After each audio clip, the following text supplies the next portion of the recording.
Bonjour à tous les Bantous partout où vous êtes, peuple élu du Tout-Puissant Vivant, Créateur des cieux et de la terre, le Père suprême, Tatanzambi Amazulu.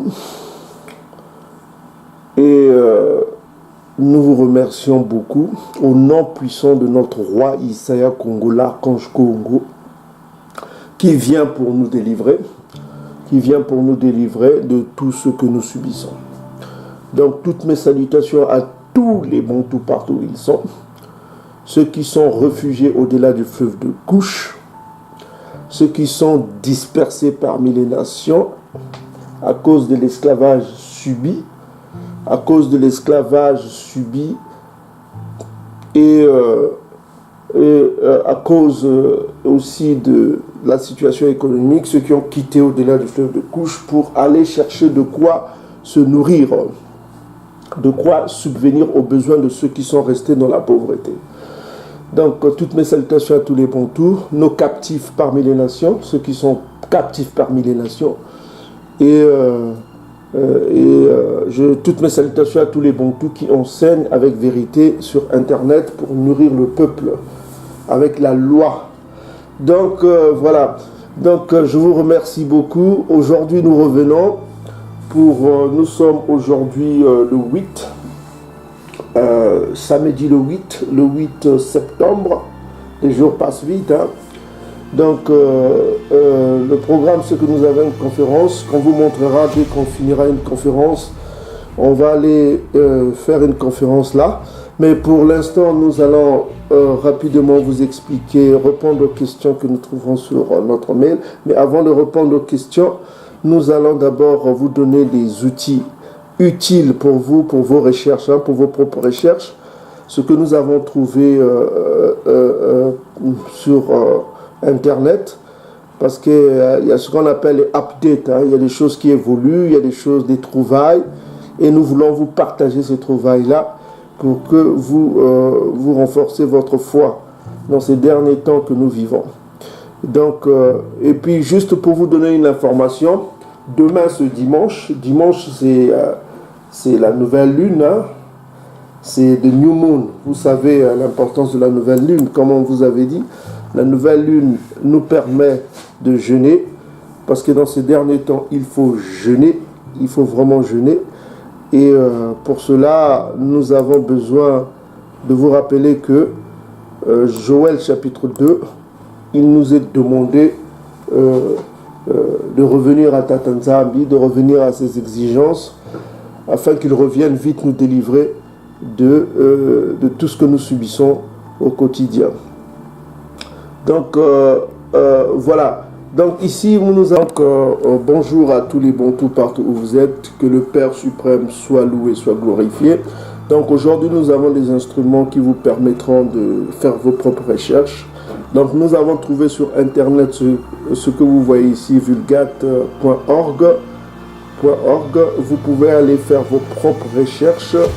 Et si vous constatez ici, nous allons Vulgate. La Vulgate, c'est quoi? Pour ceux qui ne connaissent pas la Vulgate, qui signifie rendu accessible, rendu public, lui-même de vulgus, qui signifie foule, hein, désigne la version latine de la Bible traduite par Jérôme de Stridon. Qui est Jérôme de Stridon? C'est un édomite que vous voyez ici. On va cliquer pour voir cet édomite-là. Donc, c'est l'édomite-là qui a traduit la Vulgate, qui est toujours au Vatican là-bas. Donc, si vous voyez vous-même, elle a été traduite entre 390 et 405 après JC. Donc, on voit que c'est l'une des très très vieilles Bibles. Donc, c'est que les biblistes anglo-saxons, ils ont pu avoir accès à cette Bible et ils ont pu traduire cette Bible en anglais. Parce qu'il n'y a pas une traduction en français encore, ce que nous avons comme information. Et cette traduction en anglais, on va vous partager cette traduction en anglais. Donc pour cela, nous avons deux instruments. Nous avons à côté juste Google Translate. Google Translate qui est un instrument qui permet de faire une traduction instantanée. Bon, pour nous qui connaissons anglais, il est facile pour nous de voir les mots et de les comprendre facilement. Bon, pour vous qui ne connaissez pas encore l'anglais, vous pouvez juste faire une copie et puis vous mettez sur Google Translate. Il va vous donner automatiquement la traduction. Donc vous voyez Google Translate est ici. Hein. Il est ici. Il vous donne la traduction automatiquement. Vous allez sur votre portable, vous avez Google Translate. Donc on revient ici. Nous avons ici le livre de Sophonie. Nous allons l'étudier en fonction de la Vulgate pour voir qu'est-ce que le Vatican voulait nous cacher. Donc il faut savoir que quand le Vatican est venu en Afrique, avant d'espionner les Africains, eux, ils cherchaient les 12 tribus d'Israël. Donc, ils ont eu des rapports de la part des jésuites qui sont allés en Afrique. Notamment, nous avons l'abbé Proyard que nous vous avons montré dernièrement, qui avait constaté que le peuple au-delà du fleuve de Couche parle à la fois l'hébreu, le latin et le grec. Donc, ça, c'est le rapport de l'abbé Proyard, un grand jésuite. Donc, il y a eu un autre jésuite qu'on appelle, que vous voyez ici, qui s'appelle Guillaume de Lisle. Donc, Guillaume de Lisle est un édomite français. Donc, il est né à Paris et mort dans la même ville le 25 janvier 1726. Donc, il a vécu au XVIIIe siècle. Donc, son rapport au Vatican stipule que le peuple au-delà du fleuve de Couche, ils ont 12 royaumes sous l'autorité des anciens qu'on appelle les Makoko. Le mot Makoko vient du mot Congo, Lingala notamment, hein, c'est-à-dire les Ngala. Koko, ça veut dire les Ngala et les Teke, hein, notamment les Bateke, parce que c'est apparemment les Bateke qui régnaient sur ce royaume-là. Donc on voit que les 12 tribus étaient sous l'autorité des anciens. Les anciens, chaque tribu avait ses représentants. Comme vous pouvez le constater sur les cartes ici, les Bantous avaient 12 royaumes. Hein. On va cliquer un petit peu. Donc vous voyez sur la carte, vous avez 12 royaumes. 12 royaumes Bantous sous l'autorité des Makoko. Vous voyez Luango au côté, vous avez le Congo ici, vous pouvez le royaume du Congo. Donc cette autorité était reconnue par les autres tribus. Donc on voit que dans la Bible, on vous parle aussi de cette structure hiérarchique, là où les anciens avaient un pouvoir. Si vous allez dans Nombre chapitre 11, versets 16 à 14, à 25, 24, on voit l'autorité des anciens sur le peuple d'Israël. Même au temps de Isaïe Congo que vous appelez Jésus, Matthieu chapitre 21, verset 23, on voit toujours cette structure hiérarchique, là où les anciens avaient un pouvoir, qu'on appelait les Nkaka, parce que le mot Nkaka, ça veut dire à la fois ancien, ça veut dire à la fois gouverneur. Donc ça vient du mot hébreu Nkaka, et les Bantous Bakogo utilisent toujours ce mot-là Nkaka, qui est dans la référence hébraïque et H27 verset H27 10. Nkaka. Nkaka, c'est le même mot que les Bakongo, qui est une autorité judaïque, c'est-à-dire les Benayandi, les Judas. Donc, ils utilisent ce mot-là avec force, les Nkaka. Les Ngala utilisent Koko, les Makoko ou les Bakoko.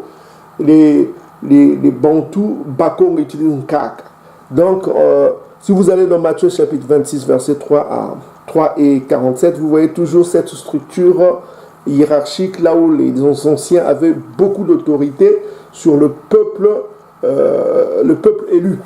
Donc cette structure, après leur dispersion au-delà du fleuve de Couche, a été préservée.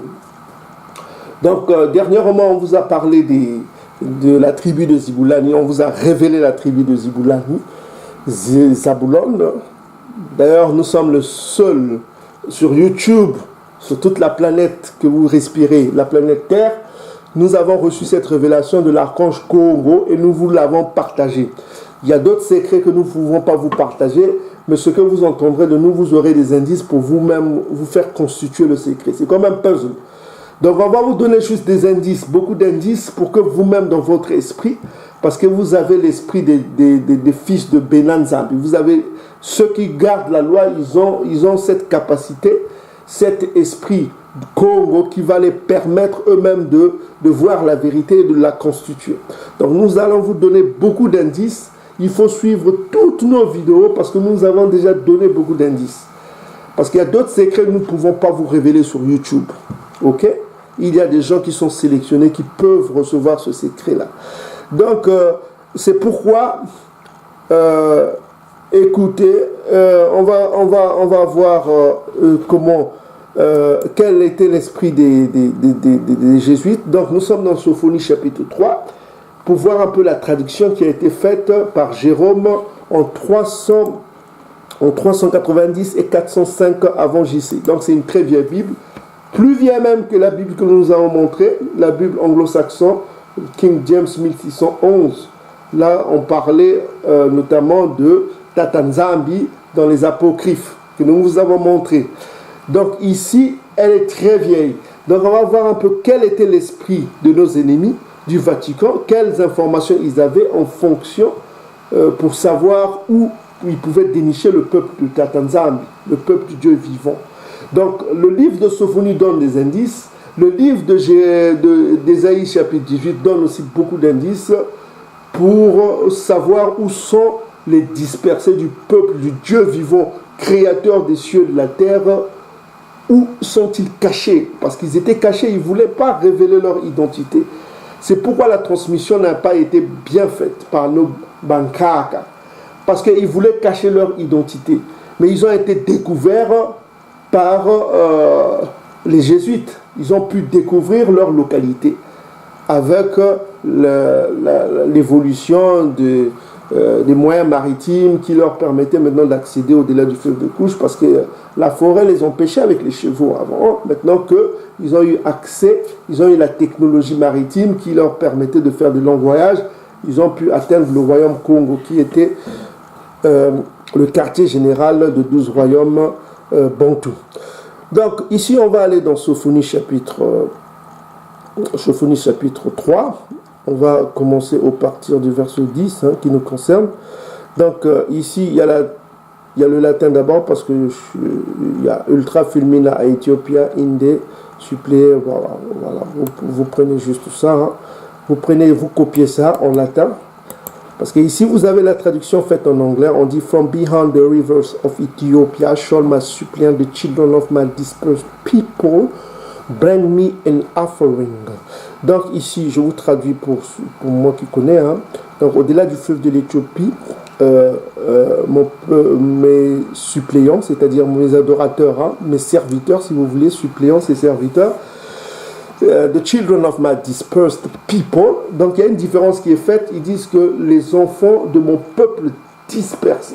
Donc ça c'est une précision que n'ont pas les Bibles ordinaires aujourd'hui. Donc il y a une précision vraiment superbe. Donc quand on prend on met ici dans la traduction, il va détecter directement la langue. Voilà. Il va détecter la langue. On dit ici ultra film, au-delà du fleuve de l'Éthiopie, mon peuple dispersé. Donc on précise bien mon peuple dispersé. Vous comprenez la différence? Mon peuple dispersé. C'est différent de ce que m'apporteront mes offrandes. Donc on va prendre la traduction anglaise qui a été faite ici, From Beyond the River, c'est juste au-dessus là, en noir, comme vous pouvez le voir. On va prendre ça, on va mettre ça dans Google Translate. On va paste.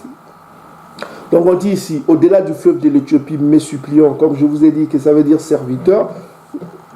Pour être serviteur, il faut être bantou, selon Romains chapitre 9, verset 1 jusqu'à 9. Donc on dit bien, au-delà du fleuve de l'Éthiopie, mes suppliants, c'est-à-dire mes serviteurs, les enfants de mon peuple dispersés. Vous voyez la différence? Les enfants de mon peuple dispersés. Les enfants de mon peuple dispersés m'apporteront au futur une offrande. Donc, vous voyez, ça change des traductions qu'on nous donne là. D'habitude, on dit mais dispersés. Mais ici, on précise bien les enfants de mon peuple. De mon peuple. Mon peuple. Ah, yao papa. Ah, Tatanzambi Amazulu. Ah, Tatanzambi est grand. Gloire à Congo.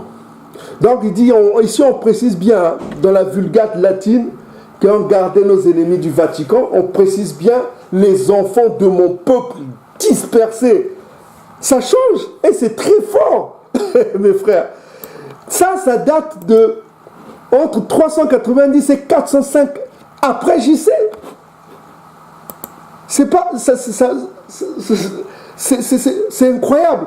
Maintenant, on va prendre la suite au verset 11. On va copier ici. Parce que le latin, c'est pas notre langue. Hein. On va mettre ici, on va mettre la traduction qui a été faite par les Britanniques. Ok, voilà.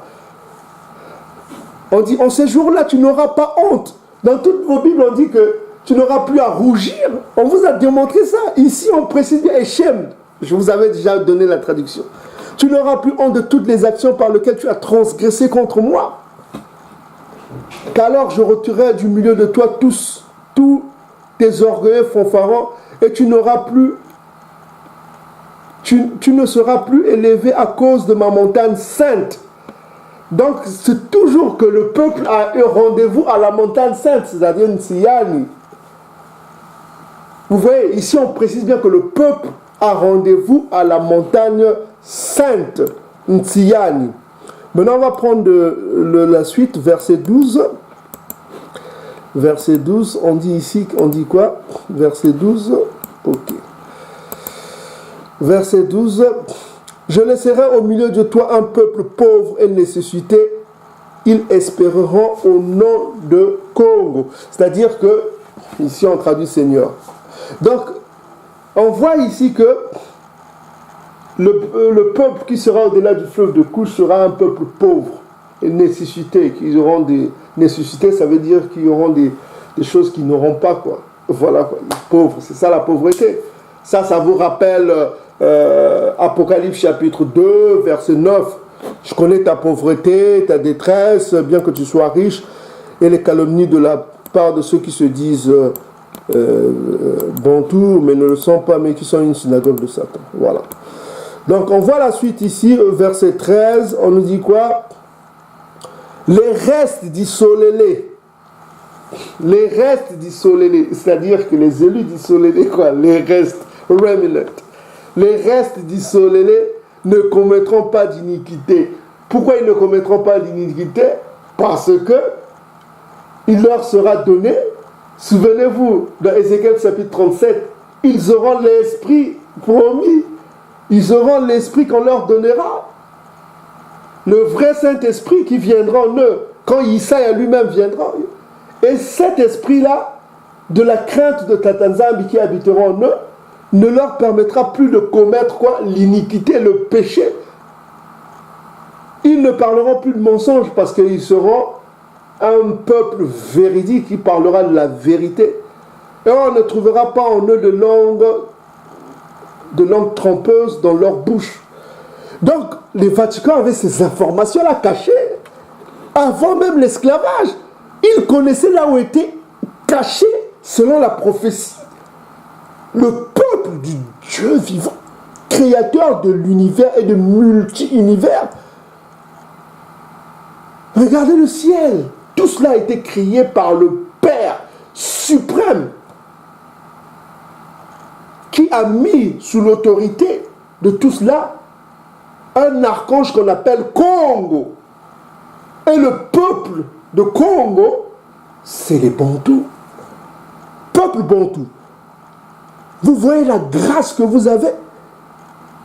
Est-ce que vous vous rendez compte de la grâce que vous avez?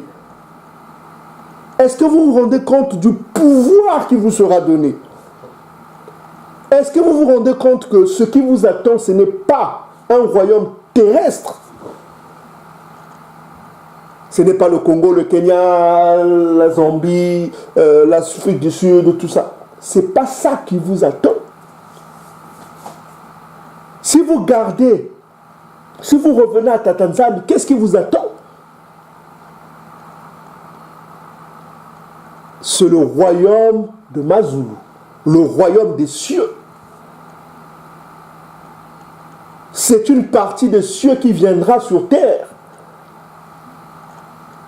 C'est ça votre récompense. Ce n'est pas les terres que vous voyez là, Israël actuel ou je ne sais pas quoi, Israël. Ce n'est pas, c'est ce qui arrive des cieux.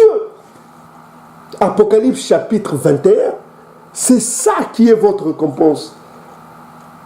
C'est une nouvelle terre qui arrive des cieux. Parce que vous êtes les enfants des cieux, vous devez habiter dans une localité des cieux, qui vient des cieux. Parce que vous serez des Bena Mazulu. Parce que là, vous êtes des Bena Muntu. Il faut que vous redeveniez des Bena Nzambi. Il faut que vous soyez adoptés. C'est ça qui vous attend.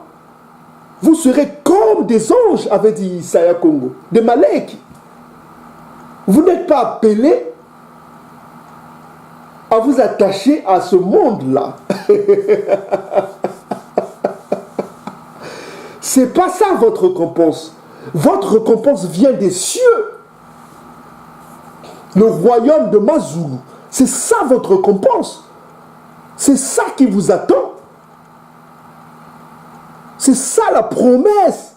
La promesse dite depuis des siècles et des siècles.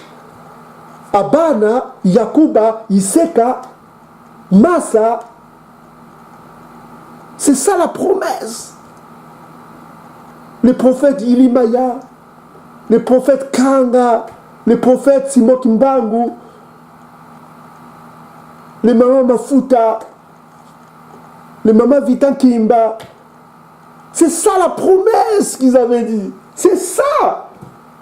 Parce que vous n'êtes pas de ce monde-là, que votre promesse, c'est quelque chose qui vient des cieux.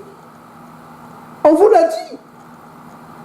Ce qui vous attend, ce n'est pas ça. Ce n'est pas le Ntoto. C'est ça. Votre Ntoto vient des cieux. Ça viendra des cieux sur terre. Donc, c'est ce que je disais. On dit ici que les restes d'isolés ne commettront pas d'iniquité, ne parleront pas de mensonges et l'on ne trouvera pas de langue trompeuse dans leur bouche. Et le Vatican le savait. Ça, c'est la Vulgate qui le dit. Une très vieille Bible. Ok? Donc, on reprend encore dans la Vulgate. On va ici. Et on va identifier qui est ce peuple au-delà du fleuve Couche. On va leur donner un nom. Le prophète Sophonie va leur donner un nom. On va mettre la traduction ici. On va mettre Past. Alors, on est au verset 14, Sophonie. On les appelle filles de Ntian.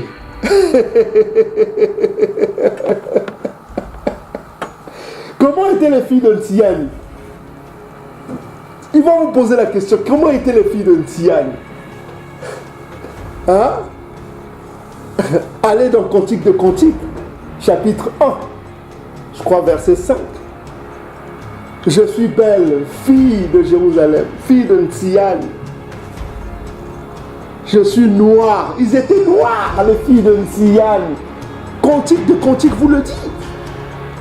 On dit ici, fille de Ntian, il crie, il solèle. Réjouis-toi, réjouis-toi de tout ton corps, fille de Jérusalem, fille de Jérusalem. Cantique de Cantique, fille de Jérusalem, je suis belle, noire, fille de Jérusalem. Comme ça qu'on appelle les peuples de la Bible. On les appelle filles de Ntian, filles de Jérusalem. Et qu'on va vous poser la question, comment étaient-ils? Vous les renvoyez dans Cantique de Cantique, qu'ils étaient noirs. Et le Vatican le savait. Ils étaient informés de ça. Là, on est au verset 14.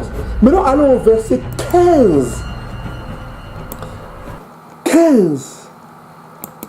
Qu'est-ce qu'on nous dit au verset 15? Toujours, on met la traduction. Ok. On dit ici, Congo a enlevé ton jugement. Il a détourné quoi? Tes ennemis. Donc le peuple était sous l'emprise du jugement. Ça, c'est Lamentation chapitre 4, verset 21 à 22. Quand le jugement de Ntian va finir, des Bantous, ce qui prendra le relais, c'est Édom. C'est pourquoi on dit que Édom est la fin de ce siècle. C'est Édom qui prendra le relais. Ça, c'est selon l'agenda des punitions, selon Jérémie chapitre 9, verset 24 à 26. Vous comprenez?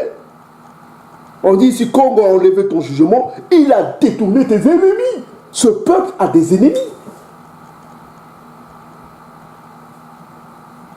Deutéronome chapitre 28, verset 68. Vous serez vendus à qui? À vos ennemis. À vos ennemis. Si vous voulez connaître les ennemis du peuple, regardez tous ceux qui sont venus les voler, les kidnapper en Afrique. Contrairement aux autres peuples, les Bantous ont été des résistants à l'esclavage. Ils se sont battus. Allez en Angola, regardez la reine qui s'est battue contre les ennemis, les impies édomites. Les Bakongos se sont battus. Et ce sont leurs prisonniers qui sont été. Si les Chamites ont vendu leurs frères, mais les Bakongos, eux, ils se sont battus. Ils se sont battus jusqu'au dernier son. Ils se sont battus, ils ne se sont pas laissés faire. Ils ont combattu les armées portugaises. Et vous l'avez vu dans toutes nos vidéos. Ils se sont battus.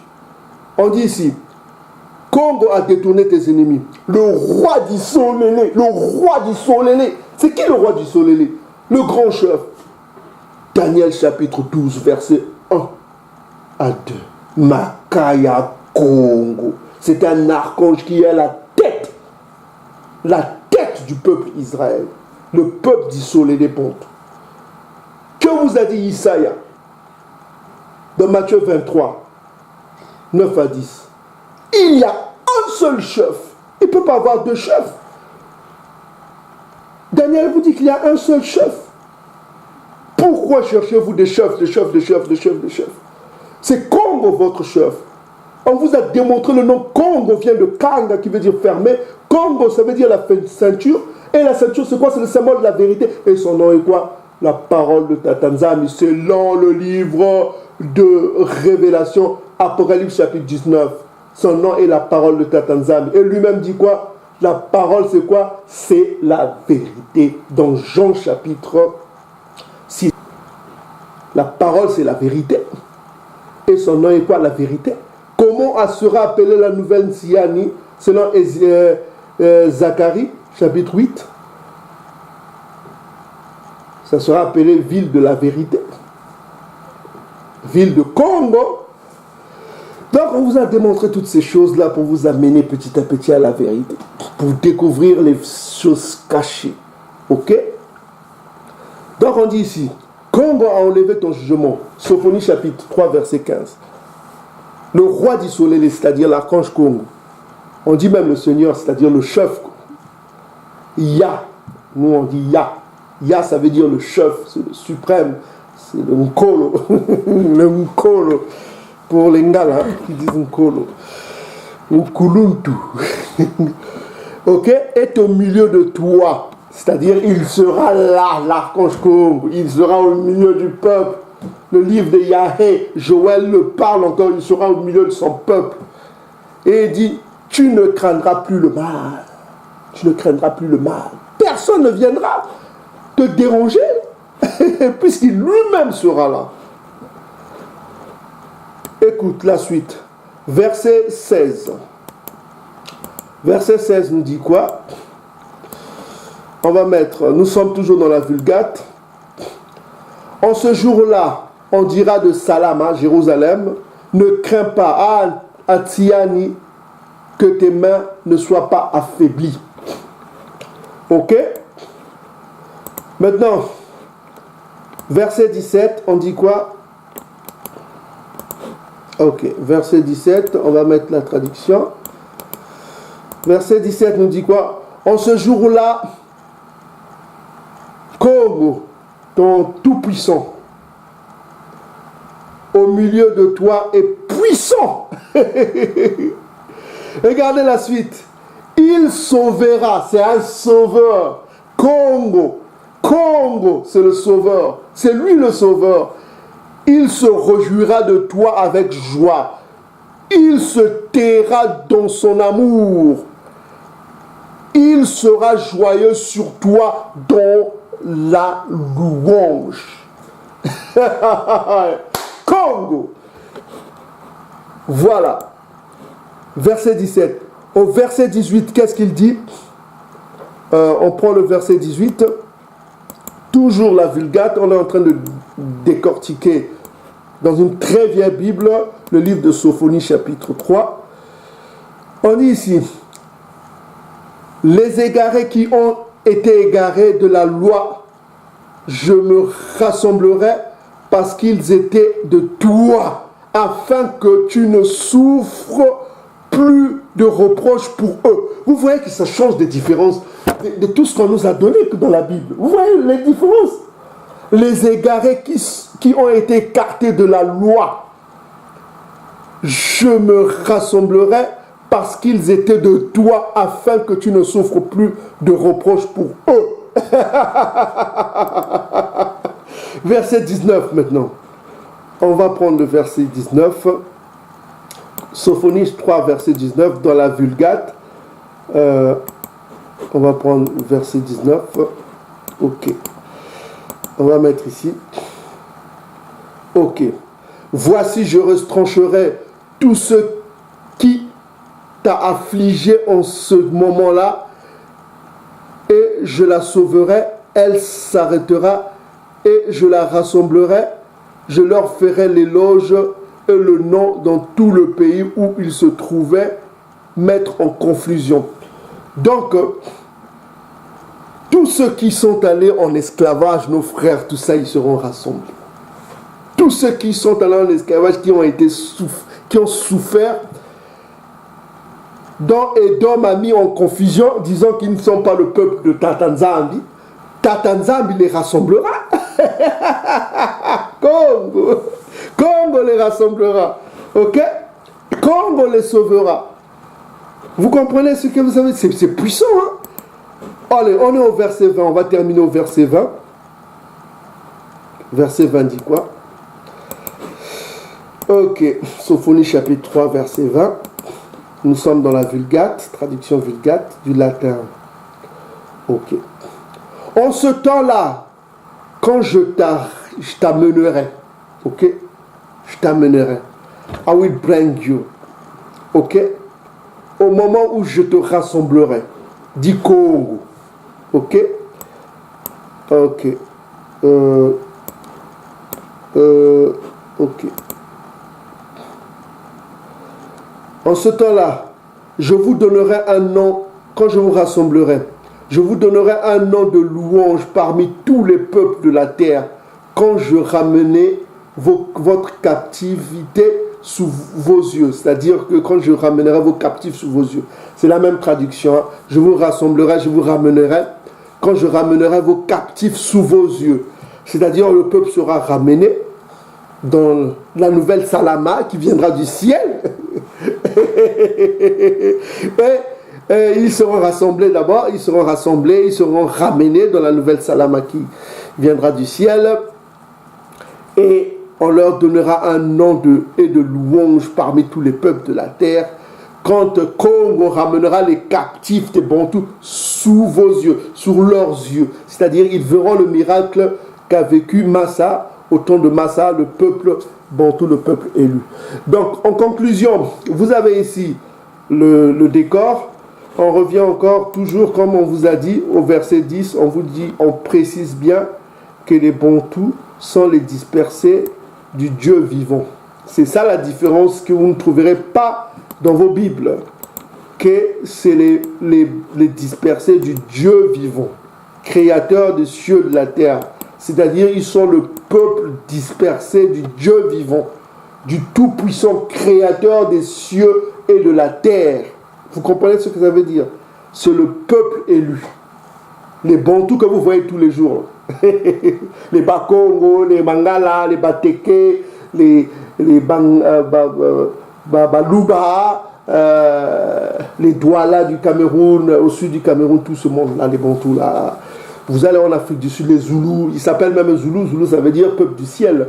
Donc, dans la Zambie, les Kikuyu du Kenya, tous ces Bantous que vous voyez tous les jours là, sachez que c'est le peuple du Dieu vivant, créateur des cieux et de la terre. Ne vous trompez pas, ceux qui sont en Israël, ils sont que des imposteurs. Ok? Donc voilà ce qu'on devait vous dire. Maintenant on va passer au sujet du jour. Parce qu'on a beaucoup de conférences. Donc pour vous rappeler mes frères et sœurs, demain, dimanche, c'est la nouvelle lune. Donc préparez-vous à la nouvelle lune, il faut jeûner. Il faut dire à personne qu'il faut prêcher le peuple élu. Si vous pouvez, prêcher les bons tout partout où ils sont. C'est une bonne chose. Ok? Donc mes frères et sœurs, c'est ce qu'on tenait à vous dire. Donc la Vulgate, c'est ça. C'est une vieille Bible traduite ici par les anglo-saxons. Et voilà. Donc c'est un instrument que je vous conseille si vous voulez voir beaucoup de vérité sur ce qu'avaient en tête nos ennemis.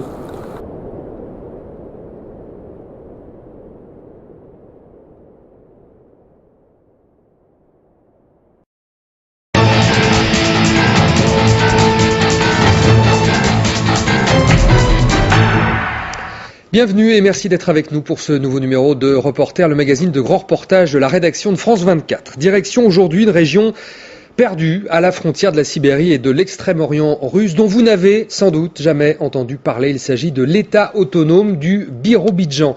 Dans les années 20, Staline a décidé de créer à 6000 km à l'est de Moscou un petit État pour les Juifs. À l'époque, Israël n'existait pas encore et pour la première fois depuis 2 millénaires, les Juifs avaient une terre à eux.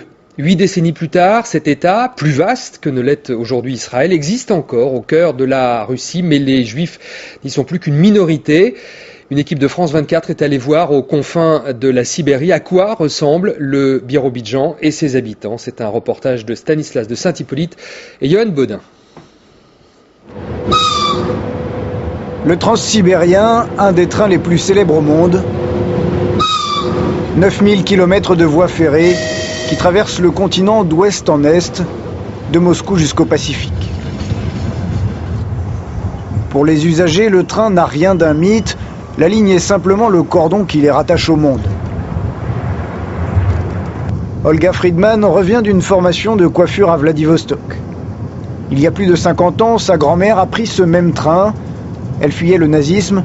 À l'autre bout de la Russie, lui disait-on, existait une terre d'accueil pour les Juifs, le Birobidjan. C'est l'Extrême-Orient. Israël, c'est le Proche-Orient. Et le Birobidjan, c'est l'Extrême-Orient. On est très loin de Moscou, je ne sais même pas à combien de kilomètres, mais en train, ça prend 7 jours.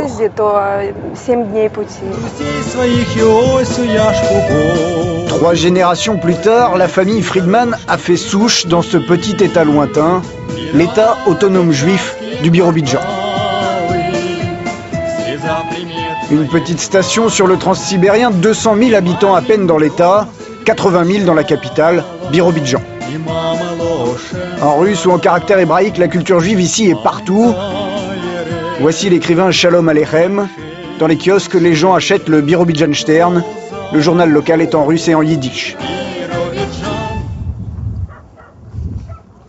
La création de l'État remonte aux années 20. Israël n'existe pas encore, les Juifs du RSS veulent un État.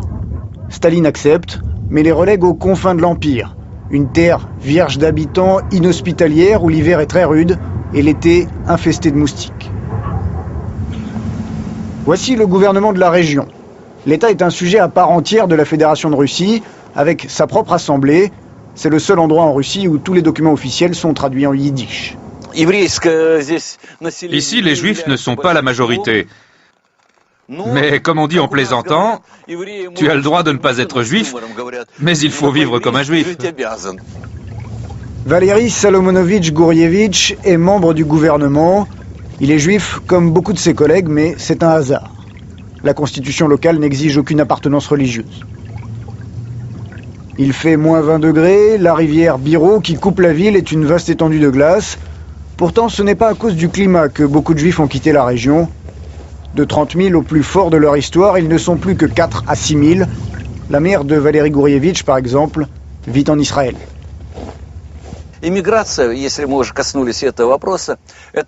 L'émigration, c'est une question qui a surtout été importante au début des années 90, vers Israël, un peu en Allemagne et aux États-Unis. C'était lié aux conditions économiques difficiles. Beaucoup de gens au chômage, beaucoup de sites de production s'étaient arrêtés et les gens sont partis chercher une vie meilleure.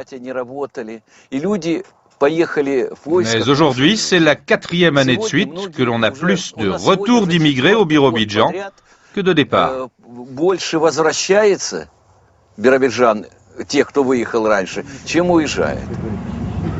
Au carrefour de l'histoire soviétique et de l'errance du peuple juif, le Birobidjan a façonné sa propre culture, une culture juive sécularisée. Voici la rue Lénine, au centre de la ville. Les mondes s'y croisent, le rêve global du communisme, le christianisme, plus loin encore, à nouveau, le judaïsme. La synagogue, elle aussi, est rue Lénine. Nous avons installé cette stèle pour les 6 millions de juifs morts pendant l'Holocauste. Chaque année, les anciens déportés qui vivent encore ici se rassemblent pour la mémoire de ceux qui sont morts à cause d'Hitler.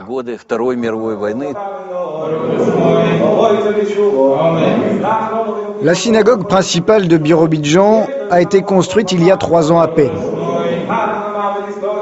La ville venait alors d'accueillir un nouveau rabbin venu d'Israël, le premier rabbin depuis des décennies.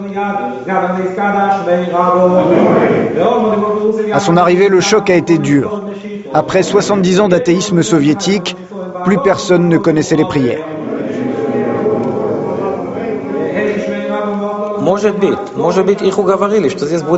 En arrivant au Birobidjan, peut-être certains ont pensé que c'était un deuxième Israël, même le premier. Puisqu'à l'époque, Israël n'existait pas encore. Beaucoup pensaient qu'ils pourraient vivre réellement comme des Juifs. Et en fait, de très loin, ce n'était pas cela. Dès le début, la religion n'était pas là. C'était artificiel.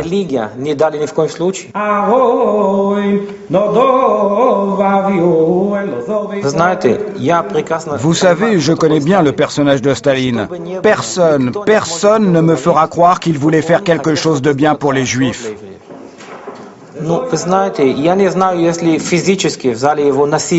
Je ne sais pas si on a forcé des Juifs physiquement à venir ici, mais moralement, dans toutes les villes, il y a eu de la propagande. Ici, il y a de la famine, il y a de la pauvreté. Il vous faut aller là-bas. Là-bas, ce sera beaucoup mieux. Oui, moralement, je dis bien moralement, les gens ont été forcés à venir ici.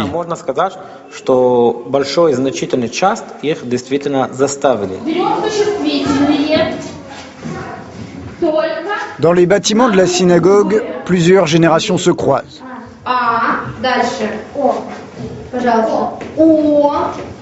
Aux plus jeunes, on apprend l'alphabet hébraïque et l'histoire de la religion juive.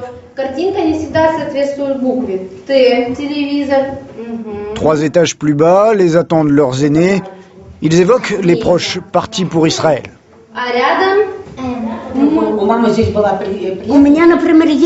Moi, par exemple, j'en ai de la famille en Israël. Des neveux. Beaucoup.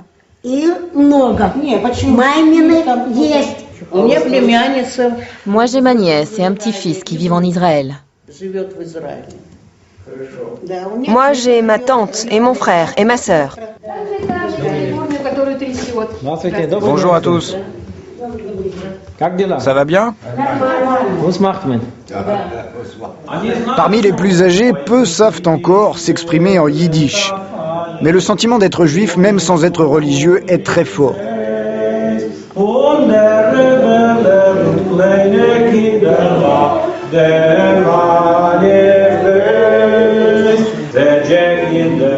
La terre que Staline donne aux Juifs fait 36 000 km². De la taïga à perte de vue et de nombreux fleuves, c'est plus grand qu'Israël. En apparence au moins, c'est un cadeau fait aux Juifs. Mais peut-être Staline cherche-t-il à éloigner les indésirables de Moscou. Valgeim, petit village à quelques kilomètres de Birobidjan. En yiddish, cela signifie la maison dans les bois. Autrefois un kolkhoz florissant. Bonjour, Ziama Mikhailovitch. Vous n'êtes pas trop congelé? Non, ça va. Quelques-uns des premiers colons sont venus s'installer ici. Comme les anciens kibbutzim d'Israël, ils ont défriché la terre de leurs mains. J'avais 8 ans à l'époque. C'était en 1929. Ici, il n'y avait que de la taïga. Il n'y avait rien. Les premiers colons qui sont arrivés ici, c'étaient des Juifs de l'Ouest, envoyés vers l'Extrême-Orient par décret du Comité suprême. Les Juifs qu'ils souhaitaient, vous savez, ils s'inscrivaient et on les conduisait gratuitement ici, aux frais du gouvernement. Le trajet était gratuit pour nous et pour tous nos biens.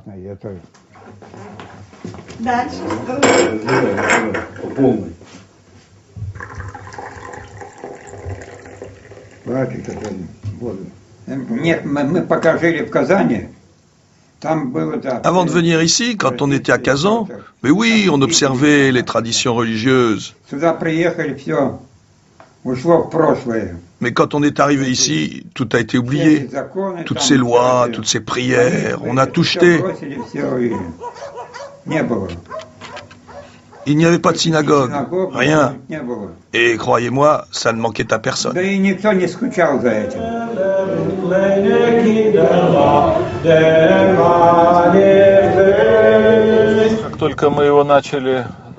Quand j'ai commencé à faire construire cet immeuble, j'ai fait passer des publicités. En quelques mois, la moitié des appartements étaient vendus. À la fin de l'année, il n'en restait plus un. Et il reste encore 6 mois de chantier. Le Birobidjan, comme sa capitale, ne sont pas passés à côté du boom économique russe. La région, qui aurait pu rester figée dans un folklore juif, semble se développer à grands pas. Si vous regardez, il y a beaucoup de chantiers. La ville se construit. Oui, les gens ont de l'argent. Yossif Brenner est un entrepreneur qui a fait fortune quand le régime s'est converti au capitalisme. Il est juif, lui aussi. J'ai fait dessiner ce chandelier à 7 branches. Ici, ça plaît à tout le monde. Le businessman a racheté une usine à l'abandon. Il produit désormais du plastique, du métal et construit des maisonnettes de chantier. Yossif Brenner a plus d'une centaine de salariés sous ses ordres.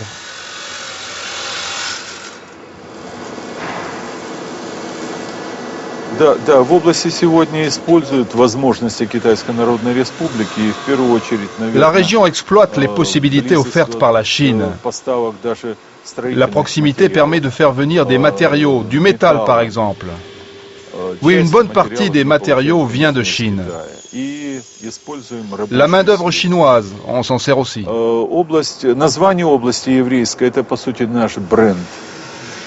Le nom d'État juif, c'est une marque. Et une marque, ça coûte très cher. Si un jour quelqu'un à Moscou pensait qu'il fallait liquider cette région, ça serait une erreur énorme. Les 2 enfants de Yossif Brenner vivent en Israël. Lui ne partira pas là-bas. Il croit en l'avenir de sa région. La nouvelle ère de liberté spirituelle n'a pas profité qu'aux Juifs.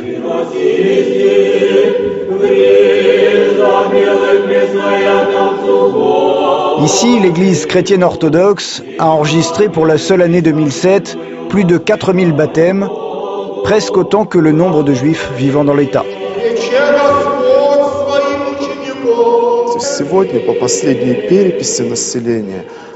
Aujourd'hui, dans notre région, d'après le dernier recensement, les Juifs représentent un peu moins de 2% de la population totale.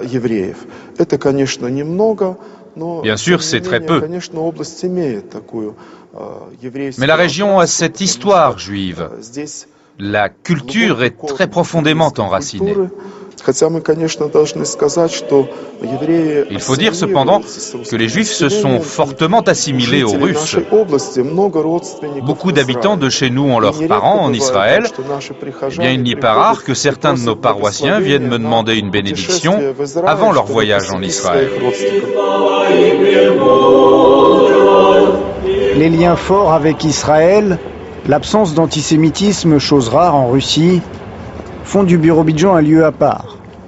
55 ans après la mort de Staline, l'État autonome juif a survécu pour entrer à sa façon, à la fois très juive et très russe, dans le XXIe siècle. En plateau avec nous, de retour de ce bout du monde, Stanislas de Saint-Hippolyte. Bonjour Stanislas. Bonjour Antoine. C'est une expédition pour aller là-bas. Hein. Oui, c'est une expédition. De Paris, c'est même assez compliqué. On a pris l'avion pour Moscou. De là, 6000 km à travers les fuseaux horaires, à travers toute la Russie, plein Est. On a atterri à Khabarovsk, qui est une ville donc de 600 000 habitants là-bas. Et de là, on a dû prendre le transsibérien, le train, pendant 300 km. Transsibérien. Le mythique transsibérien. Et là, en longeant le fleuve Amour, en longeant la frontière avec la Chine, on est arrivé au Birobidjan près de 24 heures après notre départ. C'est loin, c'est vraiment très loin. C'est vrai qu'on est aux confins, on est finalement beaucoup plus proche du Japon, de la Corée du Nord que de Moscou, etc. Et on est à la frontière de la Chine, à certains endroits. On peut voir les montagnes chinoises derrière, et c'est au bord du fleuve Amour. Alors, est-ce que cet éloignement que vous décrivez n'est pas finalement ce que cherchait Staline, dont on connaît l'antisémitisme, quand il a offert ce territoire aux Juifs dans les années 20 ? Politiquement, c'est sûr que Staline pouvait se prévaloir d'avoir offert ce territoire aux Juifs. Maintenant, derrière, ça l'arrangeait a priori pas mal de pouvoir éloigner les Juifs qui n'étaient pas follement amoureux de Moscou. Loin, très très loin. Et effectivement, en plus, à l'époque, les communications étaient très lentes, très difficiles. Une autre raison peut-être qu'on peut voir derrière son acte, Staline avait besoin de faire une zone de peuplement dans cette zone qui, à ce moment-là, était contestée par le Japon, qui avait la main mise sur la Mandchourie, en tout cas dans les années 30 après. Et ça a pu servir à Staline. C'est clair que Staline a poursuivi dans sa vague antisémite, surtout dans les années après-guerre, 47 jusqu'à sa mort, 53. Il y a eu vraiment ce que Staline a appelé le combat contre le cosmopolitisme. Et là, au Birobidjan, ils en ont beaucoup souffert. Beaucoup de purges, beaucoup d'arrestations, de déportations, les synagogues fermées, la bibliothèque brûlée, etc. Et aujourd'hui, dans cette Russie où l'antisémitisme persiste, cet état du Birobidjan est à part ? C'est un État à part, clairement. Les gens sont très fiers là-bas. Aucun antisémitisme, disent-ils. Les Juifs le disent, ce qui est important, bien sûr. Les autres communautés disent apprécier les Juifs. On a parlé avec les orthodoxes, comme vous avez pu le voir dans le reportage. Non, c'est alors qu'effectivement, la Russie se démarque plutôt pour ça. Certains disent là-bas, il y a aussi l'effet Extrême-Orient. Là-bas, peu d'hommes, une grande nature. Donc l'homme se sent tout petit et les hommes ensemble s'entraident plus que se détestent. Merci Stanislas, c'est la fin de ce magazine. Merci à vous de l'avoir suivi. Magazine que vous pouvez retrouver en ligne sur notre site internet et que vous pouvez télécharger sur iTunes notamment. On se retrouve la semaine prochaine à la même heure pour un nouveau numéro de Reporter.